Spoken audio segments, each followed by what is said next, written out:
Bonjour, ici Philippe Fulsac. Dans cette petite vidéo, je voudrais vous montrer une chose curieuse. D'abord, parlons un petit peu d'une fonction utilisée en arithmétique. En effet, dans cette petite vidéo, nous allons faire de l'arithmétique. L'idée, c'est que l'idée que je me suis posée, c'est je me suis demandé si ChatGPT pouvait résoudre des problèmes d'arithmétique simples, on va dire niveau terminal scientifique. D'accord? Donc voilà, on nous dit que ChatGPT est un outil extraordinaire. Bien sûr, c'est un outil extraordinaire. Essayons de voir si ChatGPT peut résoudre de tels problèmes. Alors, en terminale, on voit en particulier, on étudie l'arithmétique des entiers, et on voit en particulier une fonction qui s'appelle l'indicatrice de l'aire, une fonction qui a été effectivement euh, proposée par le grand mathématicien Leonhard Euler, mathématicien suisse. Qu'est-ce que c'est que cette fonction de l'aire? C'est tout ça, elle est notée phi de n. Et tout simplement, si je prends un entier n non nul, on va dire, phi de n, c'est simplement le cardinal de l'ensemble des nombres plus petits que n qui sont premiers avec n. Un nombre est premier avec n, m est premier avec n, si le plus grand diviseur commun de m et n est 1. Il n'y a pas de diviseur autre que 1 commun à m et n.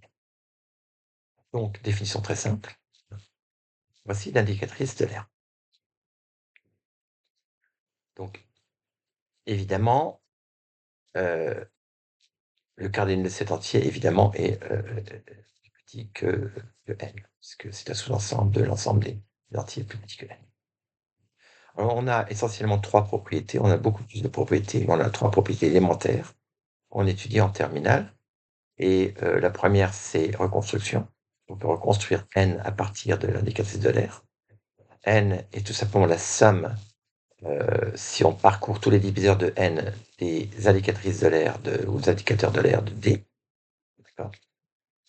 Ça, c'est simple à démontrer. Il suffit d'établir une bijection entre l'ensemble des entiers de 1 à n et, et, et cet ensemble-là. Il faut donc faire une partition appropriée de, de l'ensemble des entiers de 1 à n. La deuxième propriété, c'est une propriété d'inversion, et elle est due à un autre mathématicien allemand qui s'appelle Möbius, le même mathématicien qui a inventé le ruban de Möbius. L'indicatrice de l'aire, c'est aussi, on peut là aussi la reconstruire. Donc là, je ne parle pas de construire n, mais de construire la valeur de la fonction. Comment est-ce qu'on peut obtenir la valeur de la fonction? Tout simplement en sommant sur les diviseurs de n la fonction de Möbius multipliée par la fonction indicatrice de l'aire elle-même, appliquée à ces diviseurs. Donc ça, c'est la formule d'inversion qu'on appelle inversion de Möbius, qui nous dit qu'on peut reconstruire phi d'un nombre à partir, il y a une relation entre le phi d'un nombre et le phi des diviseurs. Et en fait, chaque diviseur apparaît avec la multiplicité qui est donnée par la fonction de Möbius. Enfin, on a une propriété qui concerne les résidus, qui concerne l'arithmétique modulaire. Donc, cette propriété due à Euler, on peut même la considérer peut-être comme la motivation pour la définition de l'indicatrice de l'aire, qui est cette propriété stipule que si A est un nombre premier avec n, alors A puissance phi de n est égal à 1 modulo n. Rappelons que cette écriture signifie que la différence entre ce nombre-là et celle-là est un multiple de n. Donc A phi de n moins 1, A puissance phi de n moins 1 est divisible par n. Alors, juste pour un petit peu éclairer la formule d'inversion, rappelons aussi ce que c'est que la formule de la fonction de Möbius. Donc la fonction de Möbius, c'est une fonction qui est associée à tout nombre entier non nul, un nombre qui est soit 1, moins 1, soit 0, soit 1. Alors, la fonction de Möbius vaut 0 si n est divisible par un carré parfait différent de 1. La notion différent de 1 est très importante. Si n est le produit d'un nombre impair de premiers distincts, alors mu de n égale moins 1, et sinon, si c'est le produit d'un nombre pair de premiers distincts, c'est égal à d'accord? Donc voilà tout simplement comment la recette de calcul, évidemment, tous ces cas s'excluent les uns les autres, hein. Donc une grande majorité pour une grande majorité de nombres, mu est nul, d'accord? Et puis, quand on n'a pas de carré dans la décomposition en facteur premier, et ben, on tombe, soit sur un produit d'un nombre de termes impair, dans ce cas on a -1, ou pair, dans ce cas on a +1. Donc on voit une construction intéressante de la fonction de Mobius. Alors, on peut maintenant peut-être utiliser, par exemple, la formule, d'inversion pour calculer, l'indicatrice de l'aire de 7 au cube. Je vous laisse y réfléchir, quelques secondes. Comment pouvez-vous calculer l'indicatrice de l'aire de 7 au cube?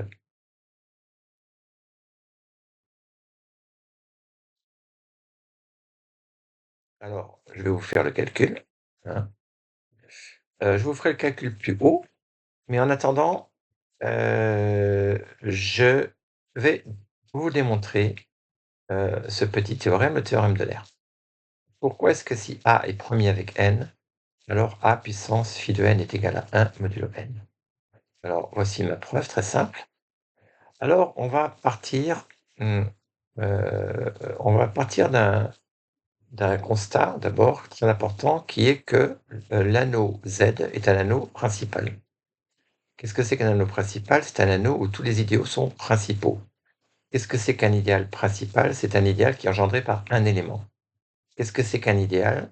Un idéal, c'est un sous-ensemble qui est stable, bon, un sous-ensemble de l'anneau, qui est stable par multiplication par n'importe quel élément de l'anneau. D'accord? Donc, ce que je dis là, c'est que si je prends un idéal, automatiquement, il est de la forme D multiplié par Z, d'accord? Et pourquoi? Pourquoi est-ce que, Z est un anneau principal? Tout simplement parce que si on prend un idéal, il suffit de prendre le plus petit entier, donc positif non nul dans cet idéal, hein, le petit élément positif non nul et comme on sait qu'il existe une division euclidienne, ça c'est une propriété qui découle finalement du fait qu'on a une relation d'ordre total, sur l'ensemble des entiers, hein et donc avec ça, on peut faire des divisions euclidiennes, diviser un nombre par un autre, obtenir un reste plus petit que le quotient, d'accord? Et tout ça, c'est une opération bien définie et unique. Et donc, avec la division euclidienne, on peut très facilement démontrer que Z est un anneau principal. Conséquence, eh ben, si on définit le PCD de deux nombres A et N, on va dire, comme étant le plus, on sait que si on prend tous les nombres qui sont divisibles par A et divisibles par N, ils vont appartenir à donc à AZ plus NZ. Or, AZ plus NZ, c'est un idéal, et donc il est de la forme, d'après ce que je viens de dire, des Z, puisque tout idéal est principal. Donc, ce qui veut dire qu'on vient de démontrer le théorème qui s'appelle le théorème de Bezout, d'accord? Qui est que le plus grand commun diviseur de A et N, on peut l'écrire de la forme, sous la forme U fois A plus V fois N avec 2 entiers U et V. Donc si je prends 2 entiers A et N, d'accord, quelconques, alors, le PGCD, d'accord, peut s'écrire de cette forme-là. En particulier, si A et N sont premiers, donc entre eux, donc ce qu'on écrit comme ça, A est premier avec N, donc le PGCD c'est 1. Par conséquent, on obtient que, 1 peut s'écrire sous la forme de U fois A plus B fois N. Voilà. Donc on a le théorème de Bezout. D'accord? C'est finalement une conséquence du fait que Z est un anneau principal. OK? OK. Donc, supposons qu'on prenne A et N premiers entre eux, 2 entiers non nuls premiers entre eux. On a ça. Par conséquent, si on regarde cette relation modulo n, ça c'est 0 bien sûr, puisque Vn est divisible par 0 et est divisible par n. Donc c'est 0 modulo n, Vn est 0 modulo n. Donc on a que U et A égale à 1 modulo n. Donc ça veut dire que A est inversible dans l'anneau Z, Z des restes modulo n. D'accord? Des entiers, des restes des entiers modulo n. Z indice n. Ça, cet anneau se note comme ça. D'accord? Heu, bien sûr, c'est un anneau, il hérite des propriétés, des nombres entiers. OK. Donc A est inversible, dans cet anneau Zn, d'accord? Et en fait, si on note Gn, le groupe multiplicatif de cet anneau, c'est le groupe des éléments inversibles justement, donc A appartient à ce groupe et on sait évidemment que, finalement, d'après ce que je viens de dire, on peut caractériser ce groupe multiplicatif, hein, par le fait que les entiers sont ces entiers sont, bon, premiers avec n, mmh, et par définition, on sait que phi de n, c'est le cardinal de ce groupe, d'accord? Alors, petite propriété qu'on peut facilement démontrer, l'ordre d'un élément, c'est-à-dire la plus petite puissance d'un élément, tel que A puissance d égale à 1, divise l'ordre du groupe, d'accord? Donc comme l'ordre du groupe est, justement phi de n, eh bien, on a que A puissance phi de n est égal à 1 et on a donc démontré le théorème d'Euler, d'accord? Donc maintenant qu'on a démontré le théorème d'Euler, on a étudié, la fonction d'Euler. Jouons maintenant un petit peu avec. Bon, premièrement, ce que je vais faire, c'est que je vais vous calculer phi de 7 au cube, juste pour un exemple. Alors faisons ça. Bon, phi de 7 au cube, j'applique le théorème d'inversion.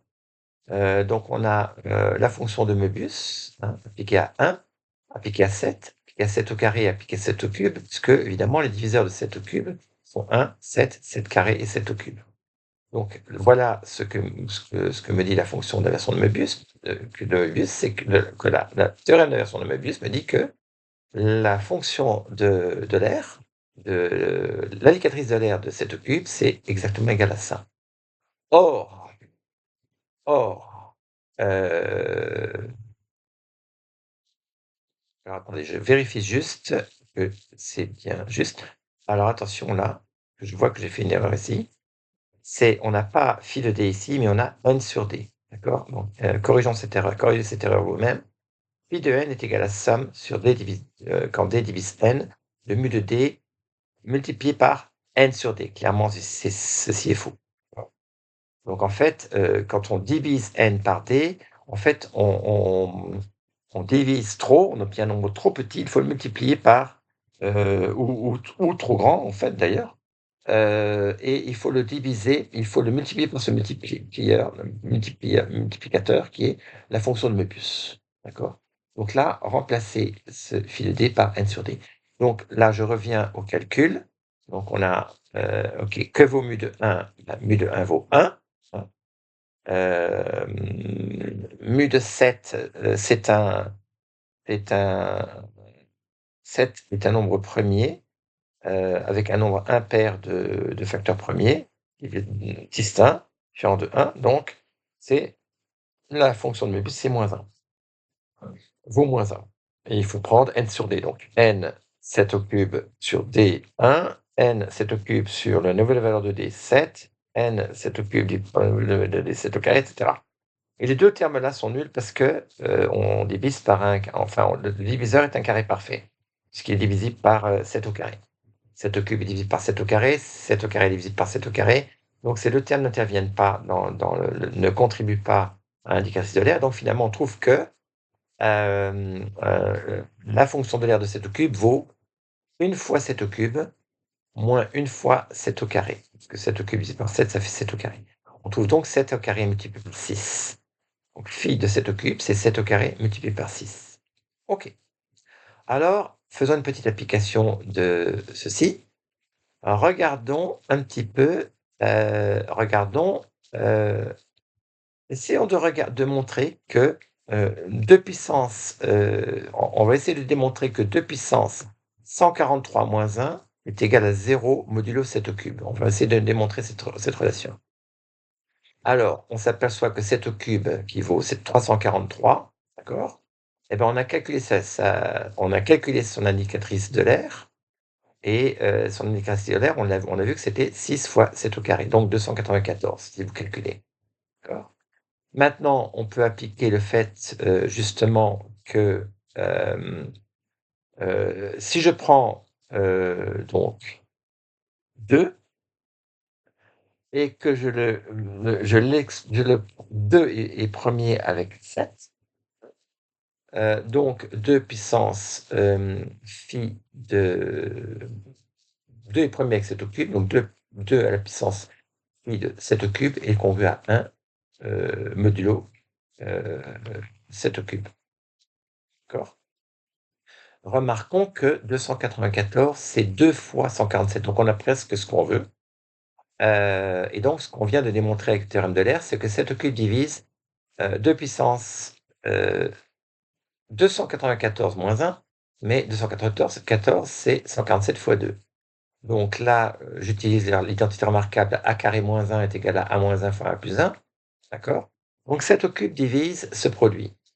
Donc il va nous suffire de démontrer, en appliquant le lemme de Gauss, que 7 au cube ne divise pas 2 puissance 147 plus 1, pour démontrer que 7 au cube divise 2 puissance 147 moins 1. Ça, c'est le lemme de Gauss.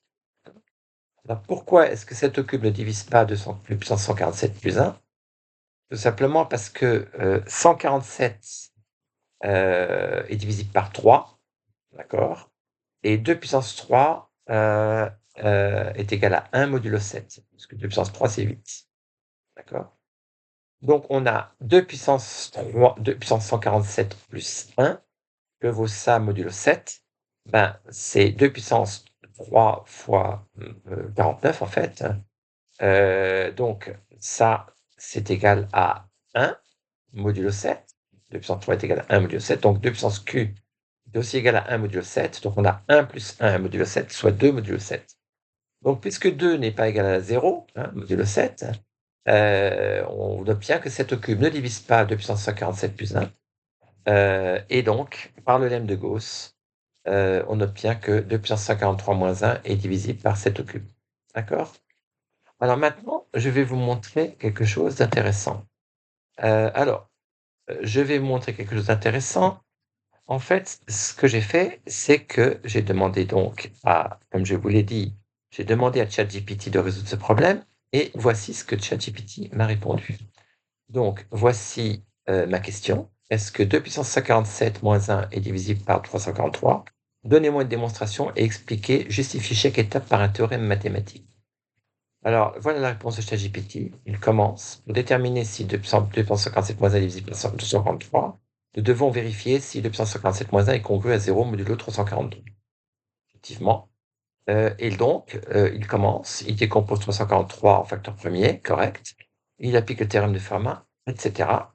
Il fait un raisonnement, je ne vous montre pas tout le raisonnement, je vous montre la fin du raisonnement et voici sa conclusion. Sa conclusion est là. Voilà la conclusion. Conclusion: 2 puissance 147 moins 1 n'est pas divisible par 343.